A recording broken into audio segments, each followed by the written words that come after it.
Hello. Welcome to Car Expert YouTube channel. Don't forget to subscribe. Our short test drive begins outside the small canyon town of Dolores, Colorado, as we haul 4 people and some luggage to the airport in a pre-production Metris.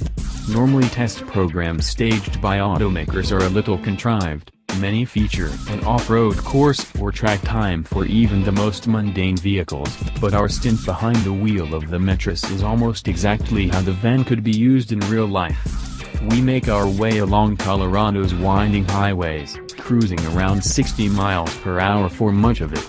The Metris offers an excellent view of the road and the snow-capped mountains that rise in the distance. It's an easy van to drive. We don't feel like we're piloting a U-Haul or something else cumbersome. Mercedes is billing this as the right-sized option, and our initial impressions support that sentiment as we navigate the curves flanked by steep drop-offs. The Metris is fairly quiet inside, especially up front, where we can carry on an easy conversation with Glazer, who is riding shotgun. The second and third rows get a little louder and less comfortable when we're back in the passenger area, though they have ample leg and headroom.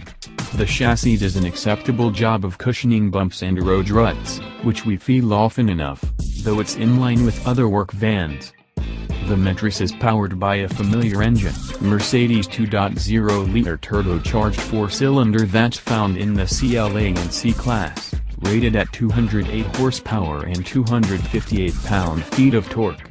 Paired with the company's widely used 7-speed automatic transmission, the 4-cylinder delivers an appropriate amount of performance. Acceleration is solid from starts, and there's decent pull in the middle of the range. There are also paddle shifters designed to help the driver brake when descending a hill, though the situation doesn't warrant that technique. As we cruise, we take note of Metris' unexpectedly good reflexes, and the brakes and steering offer more feedback than expected. We receive communication from the electromechanical steering, which has weight on center that increases as we dial in our inputs. The brakes have a small amount of pedal travel and then they begin to grab, scrubbing speed effectively. The van's use then determines some of the subsequent features.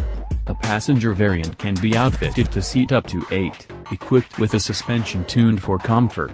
There's an additional sliding door on the driver's side, tinted windows in back, an air conditioning system mounted in the D-pillar, and available electric sliding doors.